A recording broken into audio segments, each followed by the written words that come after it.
पूरे ताज़ा अपडेट के साथ। वीरेन जी, बहुत शुक्रिया आपका। तो बताइए, ये बाराबंकी से निकला बवाल ये किस अंजाम तक पहुंचा है और ऐसी ज़बरदस्त टकराहट क्यों हो गई एबीवीपी और सरकार के बीच, और ये पुलिस ने किसके कहने पर इतनी लाठियां चलाई, इतना बवेला हुआ? कल सुने हैं कि समझौता हो गया है, बात मान ली गई है। देखिए, ये जो मामला है वो एलएलबी में एडमिशन से जुड़ा हुआ मामला है।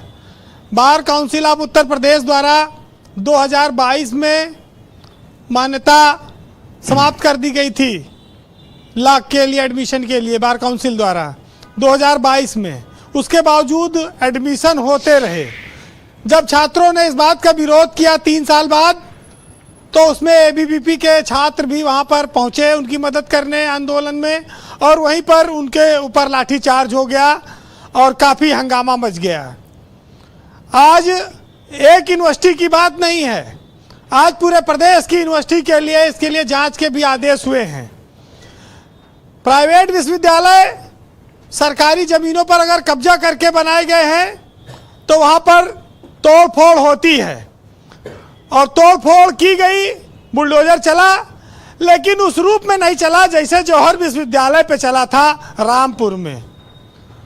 आज आजम खां के जौहर विश्वविद्यालय को देख लीजिए, जिसने सरकारी ज़मीनों पर कब्जे का आरोप है ग्राम समाज की, और बाराबंकी में भी इस यूनिवर्सिटी पर प्रधान ने एसडीएम के यहाँ 5 बार शिकायतें की हैं, लेकिन उस समय इन जमीनों को मुक्त नहीं कराया गया।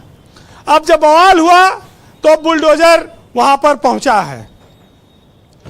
और बहुत हैरत की बात यह है कि लाठीचार्ज 1 तारीख को हुआ था और 3 तारीख को उच्च शिक्षा विभाग द्वारा रामस्वरूप कॉलेज को मान्यता प्रदान कर दी गई है एलएलबी की, सिर्फ 2 दिन के भीतर। और वो मान्यता पिछले 3 साल पीछे से प्रदान की गई है, जिसमें वो एडमिशन अवैध घोषित किया गया था। जो 3 साल में काम नहीं हुआ था वो लाठीचार्ज के 2 दिन बाद हो गया। ये अपने आप में एक बहुत जांच का विषय है और बहुत चौंकाने वाली बात है। वैसे सरकारी जमीनें जब संस्थान कब्जा करते हैं तब अधिकारी बोलते नहीं हैं, और जब मामला कहीं आग लग जाती है तब बुलडोजर लेकर पहुंच जाते हैं। प्राइवेट कॉलेजों के बारे में, स्कूलों के बारे में हमेशा से कहा जाता है कि ये प्रभावशाली लोगों के हैं, कोई विधायक, कोई मिनिस्टर, कोई उद्योगपति। ऐसे में वो फीस चाहे जितना जमकर वसूलें, चाहे जो कोर्स चलाएं, उन पर कार्रवाइयां नहीं हो पाती हैं। आज उत्तर प्रदेश में और देश में विद्यार्थी परिषद की इस बात की सराहना करनी होगी कि जब कोई आवाज़ नहीं उठ रही है तो उन्होंने इस प्रदेश में छात्र के हित में लाठी खाना मंजूर किया, अन्याय सहना मंजूर नहीं किया। और संगठन इसीलिए बनाया जाता है कि जिसके लिए, जिस उद्देश्य के लिए बना है उस पर बोले, कुछ कहे। और विद्यार्थी परिषद ने इसकी परवाह नहीं की कि उनके मनपसंद की सरकार है, उनके संगठन से प्रेम करने वाले लोगों की सरकार है, लेकिन जब अन्याय किसी विश्वविद्यालय में हुआ तो वो छात्रों के साथ खड़े हुए। पुलिस अफसरों पर कार्रवाई अभी हुई नहीं है, खाली नीचे के लेवल पर थानेदार और चौकी इंचार्ज लाइन हाजिर और निलंबन। पुलिस विभाग में कोई पनिशमेंट नहीं माना जाता।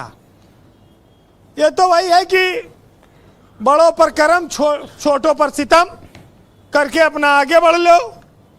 तो जांच के नाम पर चीजें अभी लटकाई जा रही हैं। जी वीरेन जी। ब्रजेश जी, जब हम उस दौर में हैं कि कक्षा 1-2 बच्चों के, पढ़ने वाले बच्चों के किताब कापी जब 8 से 10 हज़ार रुपया में आता है, और जब हम इतनी ज़्यादा फीसें देते हैं, उसके बाद फिर हमें ट्यूशन दिलाने की बच्चों को क्यों ज़रूरत पड़ती है? और क्या ये स्कूल, निजी प्राइवेट कॉलेज लूटपाट के केंद्र बन गए हैं? बीजेपी की सरकार ने कहा था कि जब हम सत्ता में आएंगे तो 100 दिन के भीतर प्राइवेट स्कूलों की फीस की मनमानी पर रोक लगाएंगे। अगर रोक लगी होती तो आज रामस्वरूप विश्वविद्यालय में इतना खून खराबा लाठीचार्ज ना हुआ होता। जी वीरेंद्र जी। देखिए, पुलिस तो हमेशा से लाठी बरसाती आई, उसका काम है लाठी बरसाना, उसको सत्ता पक्ष विपक्ष नहीं देखना है। लेकिन जिसकी मान्यता 3 साल में नहीं हुई थी, उसकी 2 साल में 2 दिन में कैसे हो गई, ये बात बहुत जांच का विषय है।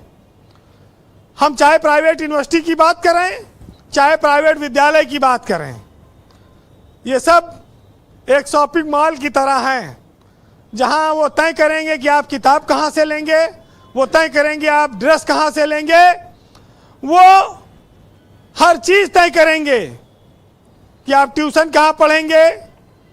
लेकिन सबसे बड़ी समस्या यह है कि जिनको इन सब चीजों को रोकने की जिम्मेदारी है वो बोलते नहीं हैं।